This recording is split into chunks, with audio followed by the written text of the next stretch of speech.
Estamos de volta com o programa Nossos Pesquisadores. E o professor Oswaldo vai falar um pouco sobre esse livro que foi lançado, A Física a Serviço da Sociedade.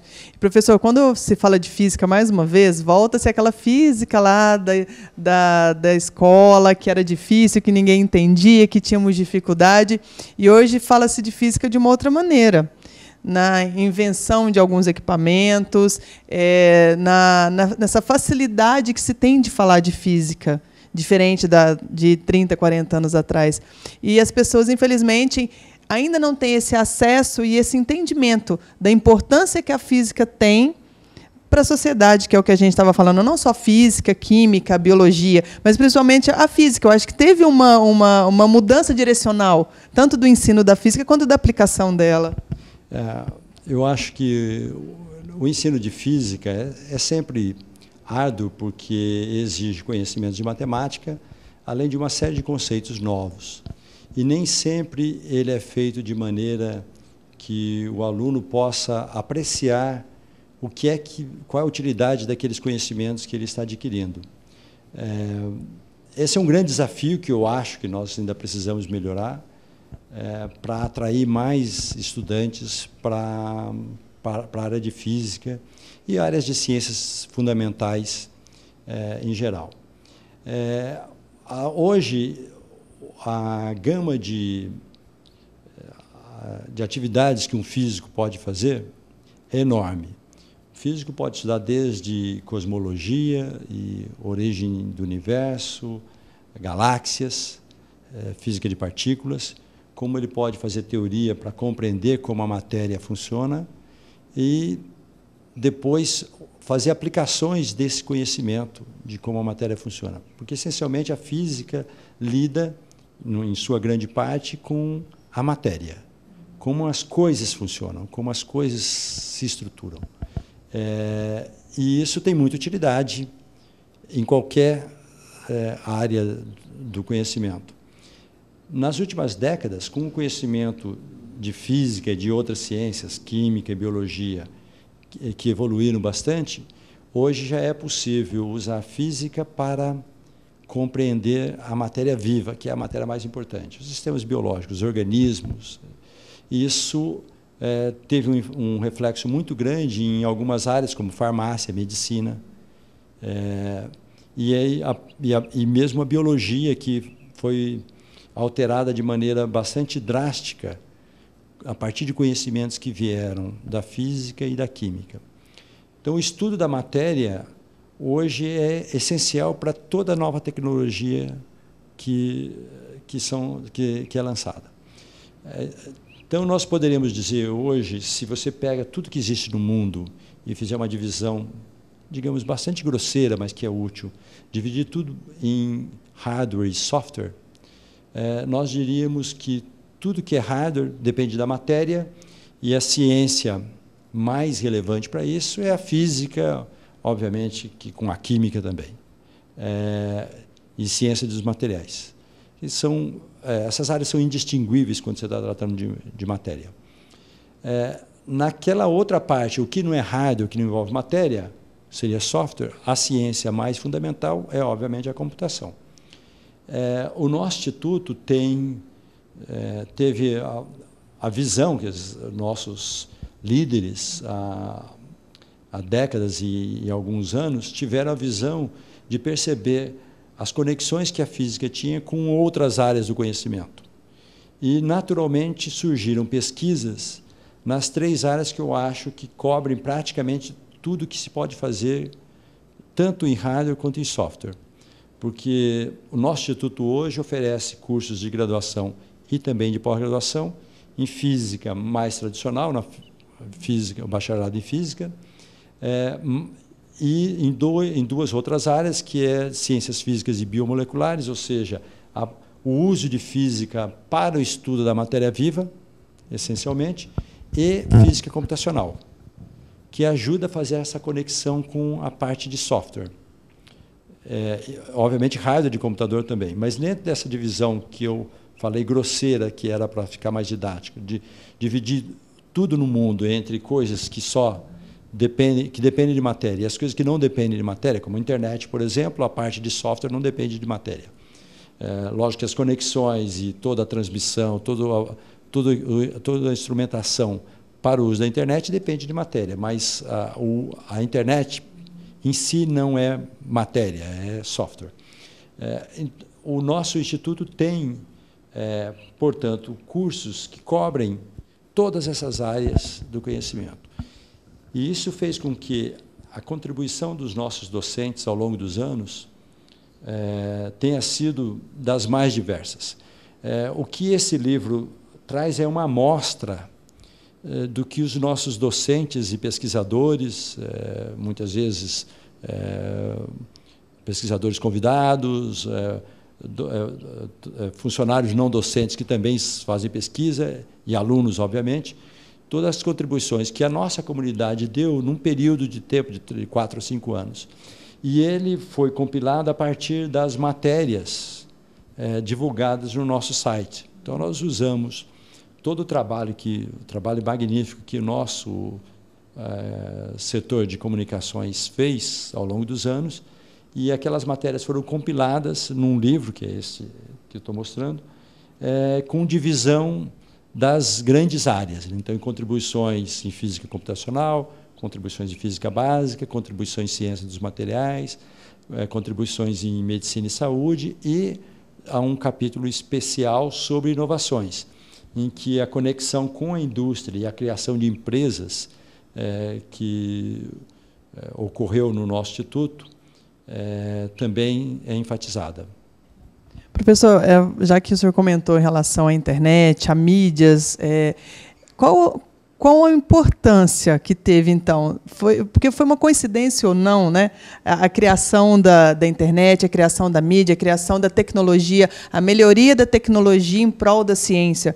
E, querendo ou não, vocês conseguiram unir as ciências em crescimento, juntamente com essa vinda da internet, dos grupos sociais, das mídias digitais, porque foi um estouro, foi muito rápido essa inclusão digital dentro da universidade, tanto que, como diz, temos que nos organizar para receber novos alunos que virão já muito da era digital e com muita informação, né, e pouca vontade de estudar, que é o que a gente sempre comenta que está acontecendo. É muito difícil saber se os alunos têm, de fato, pouca vontade de estudar ou se eles se acostumaram com métodos de aprendizagem diferentes daqueles com os quais estávamos acostumados.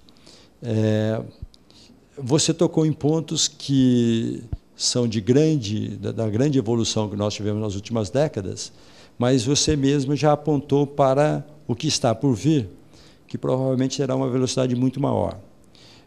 Então, eu vou discorrer um pouco sobre um assunto que eu acho que não tem sido discutido no nosso meio acadêmico com a profundidade e a extensão de que deveria. E eu queria, então, falar dos sistemas inteligentes, das máquinas inteligentes, que começam a ser desenvolvidas e podem mudar completamente o panorama da ciência, tecnologia e mesmo da vida em sociedade nas próximas décadas. Há 2 movimentos que devem converger, na minha previsão, em 20 ou 30 anos, mas essa é uma previsão minha, que são os seguintes.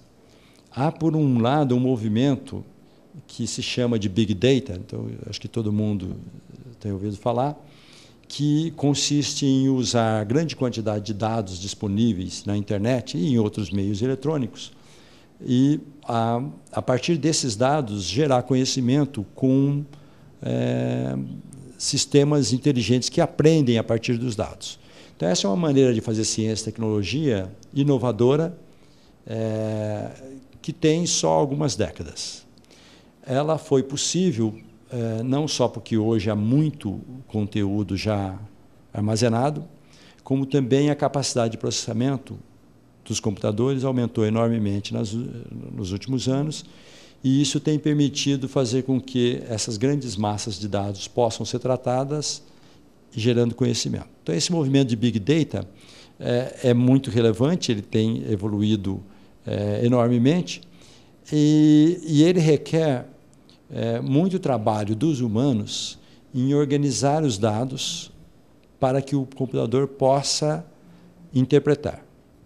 Porque o computador hoje ainda não consegue ler. Eu não posso pedir para um computador ou dar a instrução para que o computador leia em um determinado livro, um assunto, e aprenda a partir do livro, porque o computador ainda não consegue ler. Então, neste movimento de Big Data, nós, humanos, cientistas, pesquisadores, desenvolvedores de tecnologia, organizamos a maior quantidade de dados possível da maneira mais organizada que a gente consegue, para que o computador possa aprender a partir desse conteúdo.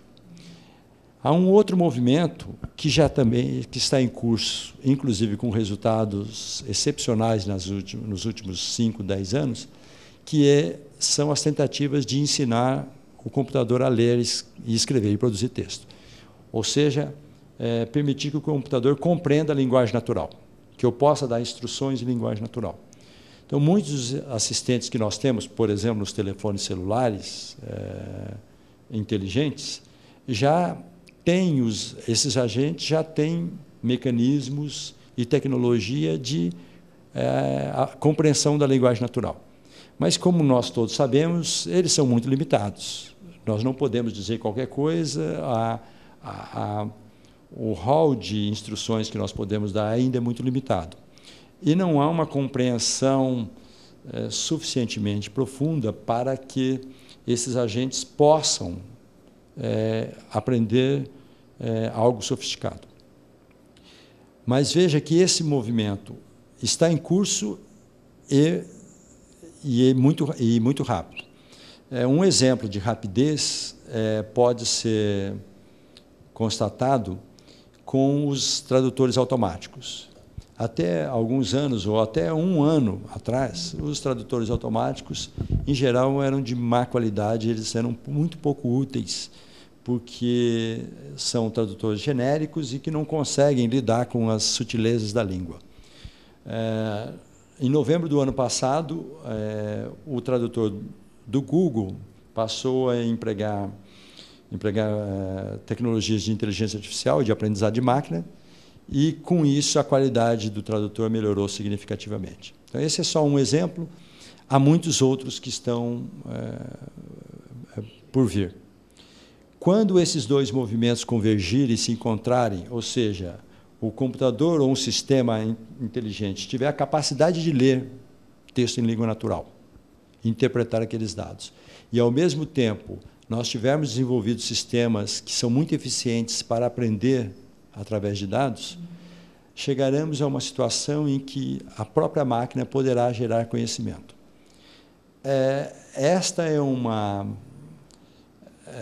Este será um ponto crucial para a humanidade, porque até hoje, a despeito dos avanços de tecnologia e dos instrumentos cada vez mais sofisticados que nós usamos, todo o conhecimento gerado é feito por humanos.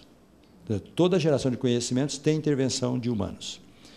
Em 20 ou 30 anos, nós poderemos ter máquinas gerando conhecimento. E, portanto, grande parte das atividades intelectuais que os humanos hoje fazem poderá ser feita por máquinas, provavelmente de maneira muito mais eficiente.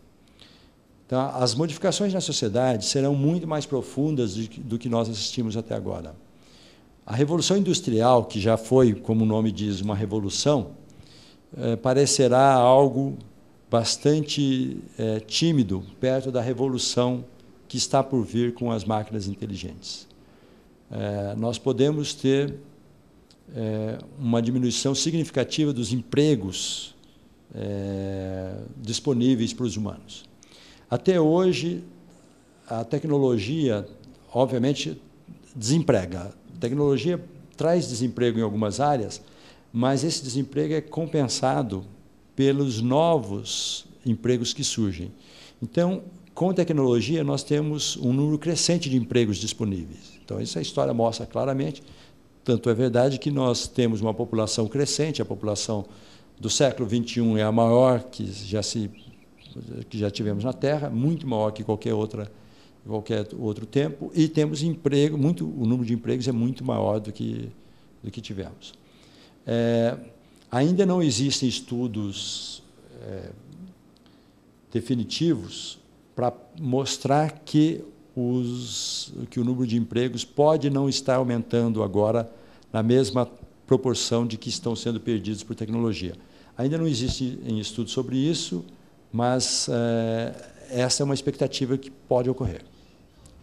Bom, iremos para um breve intervalo e já voltaremos mais com nossos pesquisadores.